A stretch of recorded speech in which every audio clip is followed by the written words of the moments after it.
অভ্যুত্থান বর্ষপূর্তিতে হাতিয়া জামায়াতের বিশাল শোডাউন। হানিফুদ্দিন সাকিব, হাতিয়া নোয়াখালী প্রতিনিধি।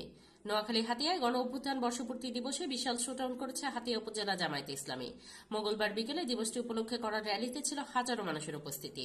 এটি দীর্ঘদিন পর জামায়াতের হাতিয়া উপজেলায় অনুষ্ঠিত বড় শোডাউন। র্যালিতে উপস্থিত ছিলেন হাতিয়া উপজেলা জামায়াতের আমির মাস্টার বোরহানুল ইসলাম, সাধারণ সম্পাদক মোহাম্মদ নুরুদ্দিন মেশকাত, নোয়াখালী ৬ হাতিয়া আসনের জামায়াতের প্রার্থী অ্যাডভোকেট শাহ মাহফুজুল হক, নায়েবে আমির মাওলানা ইদ্রিস, হাতিয়া পৌর মেয়র প্রার্থী সাব্বির আহমেদ তাফসির, পৌরসভা আমির মাওলানা তাওফিকুল ইসলাম সহ উপজেলা পৌরসভা ইউনিয়নের ওয়ার্ডসমূহের নেতৃবৃন্দ। র্যালিটি উপজেলার ওসখালী পুরাতন বাজার থেকে শুরু হয়ে প্রধান সড়ক প্রদক্ষিণ করে উপজেলা পরিষদ জামে মসজিদ প্রাঙ্গণে এসে শেষ হয়। এর আগে র্যালিতে অংশগ্রহণ করার জন্য বিভিন্ন ইউনিয়ন থেকে খণ্ড খণ্ড মিছিল নিয়ে নেতাকর্মীরা পুরাতন বাজারে এসে মিলিত হন। এই সময় পায়ে হেঁটে ছোট ছোট টমটম গাড়িতে করে ওসখালী বাজারে এসে একত্রিত হয়। র্যালি শেষে পরিষদ জামে মসজিদের প্রাঙ্গণে এক সংক্ষিপ্ত সমাবেশে বক্তব্য রাখেন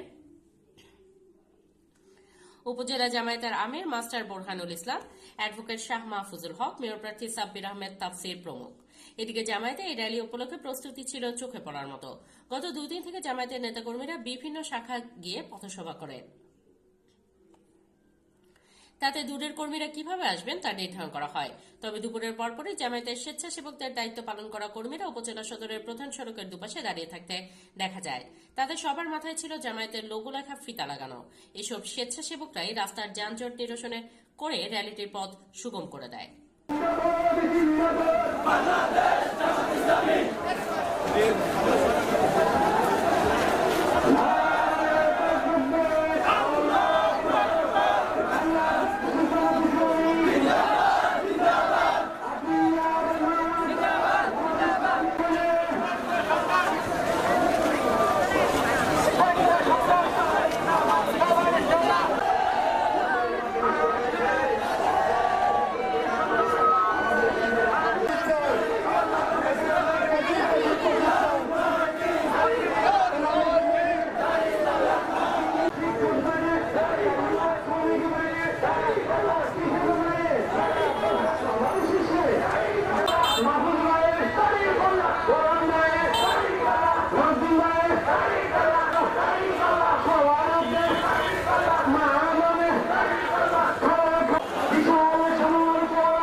করবেন বাংলাদেশ জামাত ইসলামী তাজাব প্রাণ দিয়ে এই দেশকে স্বৈরাচারমুক্ত করেছে। আবার আমরা সকল এই গণপ্রজাতন্ত্র থেকে একটা শিক্ষা